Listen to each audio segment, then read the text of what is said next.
Hi students, कैसे हैं आप सब लोग। मैं हूं बी कॉमर्स का टीचर और आज मैं आप सभी को लेसन नंबर 4 जॉब ग्रेडिंग और जॉब डिज़ाइन के बारे में बताने जा रहा हूं। मेथड ऑफ जॉब डिज़ाइन के बारे में बात बताऊंगा मैं आपको। जॉब डिज़ाइन के कितने मेथड होते हैं और क्या क्या होते हैं मैं आपको डिटेल में आपको बताऊंगा। सबसे पहले कह रहा है मेथड्स ऑफ जॉब डिज़ाइन। ये कंपनसेशन मैनेजमेंट का लेसन नंबर 4 है।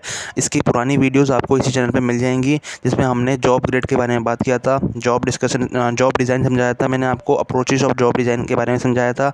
दोनों अप्रोचेस समझाई थी पिछली पुरानी वीडियोस में, लेकिन इस वीडियो में आपको समझाने जा रहा हूँ मेथड ऑफ जॉब डिज़ाइन। काफ़ी ज़्यादा इंपॉर्टेंट टॉपिक है। जॉब डिज़ाइन की क्या क्या मेथड होते हैं और एग्जाम में कई बार इस टॉपिक को पूछा गया है। What are the methods of job design. सबसे पहले बता दूँ, जॉब डिज़ाइन के 4 मेथड हैं। पहला है जॉब सिंप्लीफिकेशन, दूसरा मेथड है जॉब रोटेशन, तीसरा है जॉब एनलार्जमेंट, चौथा है जॉब एनरिचमेंट। ठीक है, सबसे पहले जॉब सिंप्लीफिकेशन। जॉब सिंप्लीफिकेशन होता क्या है? सिंपली इसका मतलब ये है, it is a process in which a given job is broken और डिवाइडेड इन स्मॉल सब पार्ट्स। इसका मतलब ये है कि एक जॉब को, एक जो गिवन जॉब है उसको कुछ कुछ स्मॉलर पार्ट्स में डिवाइड कर दिया जाता है, स्मॉलर पार्ट्स में डिवाइड कर दिया जाता है and each sub part is assigned to each employee, और हर एक सब पार्ट को हर एक एम्प्लॉय को दे दिया जाता है। The process of job simplification is to make the job simple. इसका जो मेन एम होता है, इसका मेन एम यही होता है कि जॉब जो है किसी भी तरीके से सिंपल बन जाए। मतलब एक पूरी की पूरी जो जॉब का जो टास्क है तो होता है ना, सो कई कई पार्ट्स में डिवाइड कर देना, ये जॉब सिंप्लीफिकेशन कहलाता है। मतलब अगर किसी एम्प्लॉय को कोई टास्क दे रहे हैं तो उसको ऐसा ना हो कि ज़्यादा वर्कलोड दे दें एक ही बार में। ज़्यादा वर्कलोड दे देंगे तो वो काम नहीं कर पाएगा, इसलिए उसको छोटे छोटे पोर्शन में काम देते हैं और इतना सिंपल काम होता है ताकि वो ईजिली कर पाए। इसे कहते हैं जॉब सिंप्लीफिकेशन। ठीक है, जॉब सिंप्लीफिकेशन का मैंने आपको पूरा मतलब समझा दिया है। अब इसका थोड़ा सा और डिटेल में बता देता हूँ। Make job simple for the employees to perform without uploading any simple special training. मतलब अगर कोई काम करना हो किसी एम्प्लॉय को तो उसके लिए कोई सिंपल स्पेशल ट्रेनिंग की ज़रूरत ना पड़े। मतलब अगर कोई पियोन है, पियोन को कोई स्पेशल ट्रेनिंग की ज़रूरत है? नहीं ज़रूरत है, सिंपली वो कोई भी काम कर लेगा। फाइल इधर से उधर उठा के ट्रांसफ़र करनी है ना, तो सिंपली स्पेशल ट्रेनिंग की कोई ज़रूरत ना पड़े और बहुत ईजीली वो काम कर पाए। इसे कहते हैं job simplification. It include repetition of work again and again. इसका मतलब ये भी होता है कि किसी काम को दोबारा से दोबारा करते रहना, बार बार करते रहना। इसे कहते हैं जॉब सिंप्लीफिकेशन। मतलब एम्प्लॉय इतनी तरीके से माहिर हो जाएगा उस काम में, परफेक्ट बन जाएगा कि उसको वो काम मतलब वो भूलेगा ही नहीं। मगर इसका एक डिसएडवांटेज होता है कि बार बार काम करने से एम्प्लॉय बोर हो जाता है।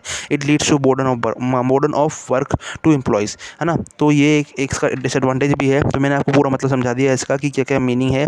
तो जॉब सिंप्लीफिकेशन का मतलब ये होता है। अब बात करेंगे जॉब रोटेशन के बारे में, जो 4th मेथड है, जो 2nd मेथड है जॉब डिज़ाइन का। तो जॉब डिज़ाइन का 1st मेथड था जॉब सिंप्लीफिकेशन, 2nd मेथड है जॉब रोटेशन। जॉब रोटेशन का मतलब आप उसके नाम से इसका मतलब समझ पा रहे होंगे। इसका मतलब है शिफ्टिंग ऑफ एम्प्लॉयज़। मतलब अगर किसी एक डिपार्टमेंट से किसी दूसरे डिपार्टमेंट में एम्प्लॉयज़ को शिफ्ट किया जाता है उसे कहते हैं job rotation. Shifting of employees from one job to another within a working group. मतलब एक वर्किंग ग्रुप के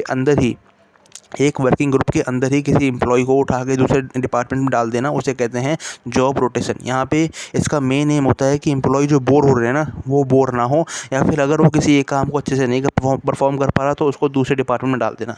ये है जॉब रोटेशन का मतलब होता है। ठीक है, it means shifting of employee from one job to another within a working condition. It aims in reducing boredom of employees. इसका मेन एम ये होता है कि जो एम्प्लॉयज़ बोर हो रहे हैं वो ऐसा ना हो, and monotony of single task. मतलब अगर वो एक काम करते करते थक गए हो, ऐसा भी ना हो। ठीक है, job rotation help to broaden the knowledge skills of an employee. मतलब अगर कोई एम्प्लॉय एक काम कर रहा था, अब उसको दूसरे डिपार्टमेंट डाल देंगे तो उसको क्या करना होगा? दूसरा काम करना होगा। दूसरा काम करेगा तो उससे क्या होगा? उसका नॉलेज बढ़ेगा, उसका स्किल बढ़ेगा। तो इससे अल्टीमेटली एम्प्लॉय को ही फ़ायदा होगा। तो इसका मतलब ये बता रहा है कि इससे नॉलेज और स्किल दोनों की दोनों बढ़ती है, इसकी एम्प्लॉयज़ की। ठीक है, 3rd काम है जॉब एनलार्जमेंट। जॉब एनलार्जमेंट का मतलब ही बहुत सिंपल है। जॉब एनलार्जमेंट का मतलब है increase in more task and duties of employees with in the same level. इसका मतलब ये है कि ज़्यादा से ज़्यादा टास्क और ड्यूटीज़ बढ़ा देना एम्प्लॉयज़ की, ज़्यादा से ज़्यादा टास्क और ड्यूटीज़ बढ़ा देना एम्प्लॉयज़ की, और वो बढ़ाना कि वो उसको काम पहले से आता हो। मतलब जॉब सिंप्लीफिकेशन का मतलब ये था कि काम को आसान कर देना, काम को छोटे छोटे पार्ट्स में डिवाइड कर देना, जॉब सिंप्लीफिकेशन का मतलब था। लेकिन जॉब एनलार्जमेंट का मतलब है कि एम्प्लॉय का वर्क बढ़ा देना।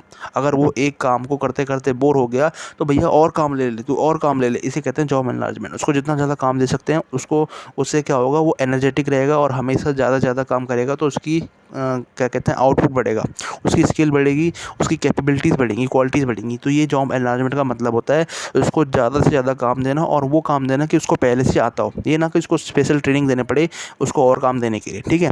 तो ये कहलाता है job enlargement. Increase in more task and duties of employees with in the same level. Same level का मतलब उसको कोई एडिशनल ट्रेनिंग की ज़रूरत ना पड़े उस काम को करने के लिए, वो काम उसको आता हो और वही काम उसको और ज़्यादा नंबर में दे दिया जाए, ठीक है।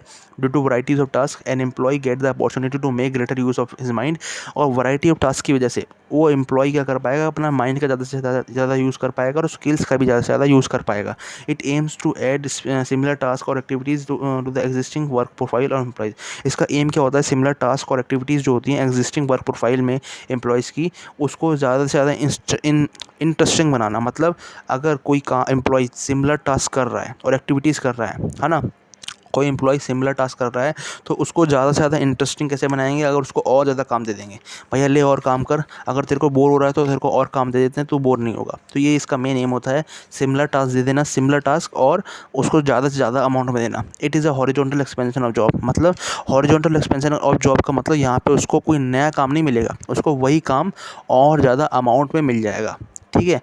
पहले उसको 4 फाइल की चेकिंग करनी होती थी, 4 फाइल की चेकिंग करनी होती थी, लेकिन अब उसको 10 फाइल की चेकिंग करनी होगी। तो यहाँ पे हॉरिजॉन्टल एक्सपेंशन हो रहा है, वर्टिकल एक्सपेंशन नहीं। मतलब उसको फाइल की चेकिंग करने के अलावा हम उसको कंप्यूटर संभालने के लिए भी कहते हैं, उसको रिसेप्शनिस्ट भी बना दें, उसको और भी काम दे दें, नहीं भैया, उसको हॉरिजॉन्टली एक्सपेंशन करेंगे, उसको और स्पेशल ट्रेनिंग की ज़रूरत ना पड़े, ऐसा काम नहीं होगा।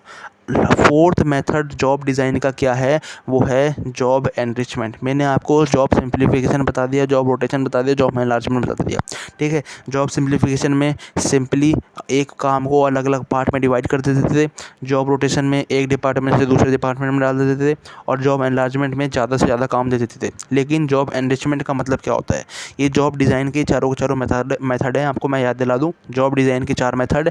फोर्थ मेथड है जॉब एनरिचमेंट। जॉब एनरिचमेंट का मतलब होता है, ये एक प्रोसेस है जिसमें हायर लेवल टास्क दिया जाता है। जॉब एनलार्जमेंट में हमारे को एम्प्लॉयज़ को से उसी के लेवल का टास्क देते हैं, मतलब जो टास्क वो पहले कर रहा होता था ना, सेम वही टास्क दे देते थे और ज़्यादा अमाउंट में। लेकिन इसमें डिफ़िकल्ट टास्क देते हैं। जॉब एनरिचमेंट में मतलब अगर जो उसको काम आता है तो ठीक है ना, और वो बोर हो रहा है तो उसको और ज़्यादा डिफ़िकल्ट टास्क दे देंगे, और ज़्यादा रिस्पॉन्सिबिलिटी दे देंगे, और ज़्यादा ड्यूटीज़ दे देंगे जो उसके लेवल से ऊपर का है। उससे क्या होगा, उसको चैलेंजेस फेस करने पड़ेंगे उस टास्क को कंप्लीट करने के लिए, और वो थोड़ा और मोटिवेट होगा। यहाँ पे उसको सेम लेवल का काम नहीं मिलता, और डिफ़िकल्ट काम मिल जाएगा। मतलब पहले उसको मान लो पहले उसको सिर्फ ऑडिटिंग करनी होती थी, मगर अब यहाँ पे उसको ऑडिटिंग के साथ साथ और डिपार्टमेंट को भी देखना है कि वो और डिपार्टमेंट अच्छे तरीके से काम कर रहा है नहीं कर रहा। तो ये क्या है, यहाँ पे इसका प्रमोशन टाइप होता है, लेकिन ये पूरी तरीके से प्रमोशन नहीं होता। यहाँ पे सिर्फ उसको जो है जॉब इंटरेस्टिंग बनाने के लिए उसका वर्क डन बढ़ाया जाता है। यहाँ पे सैलरी वैलरी नहीं बढ़ाते, ना ही उसकी पोजीशन बढ़ाते हैं, सिर्फ उसका वर्क डन बढ़ा देते हैं। मतलब उसको ज़्यादा से ज़्यादा काम करना होगा और डिफ़िकल्ट काम करना होगा, तो इसे कहते हैं जॉब एनरिचमेंट। इसे एक और नाम से भी जाना जाता है वर्टिकल एक्सपेंशन ऑफ जॉब। आप अपनी स्क्रीन पे देख पा रहे होंगे, job enrichment is a process in which a tough task और high level task is assign to employees. एक टफ टास्क या फिर हाई लेवल टास्क जो है ना, असाइन हो जाता है एम्प्लॉयज़ को, जिससे कि वो अपनी स्किल्स को और क्वालिटीज़ को बढ़ा सके। It is a process of motivating employees where job is design to have interesting and challenging task. इसमें कह रहा है ये मोटिवेटिंग एक प्रोसेस है जिससे एम्प्लॉयज़ मोटिवेट होते हैं और वो क्या करते हैं, इंटरेस्टिंग और चैलेंजिंग टास्क को ईजिली कर पाते हैं, ठीक है।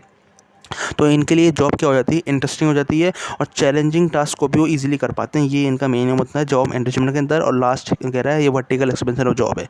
तो मैंने आपको चारों के चारों मेथड समझा दिए बहुत इजीली। कोई भी डाउट हो आप मेरे से कमेंट में ज़रूर पूछ लीजिएगा। मैंने आपको इसके नोट्स का लिंक डिस्क्रिप्शन में प्रोवाइड कर दिया है।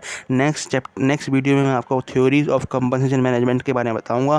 कंपनसेशन मैनेजमेंट की जितनी थ्योरीज होती हैं, है ना, जितने टाइप की थ्योरी होती हैं वो मैं आपको बताऊँगा। कोई भी डाउट हो आप मेरे से कमेंट में पूछ लीजिएगा, रिप्लाई ज़रूर करूँगा। और वीडियो देखने के लिए थैंक यू।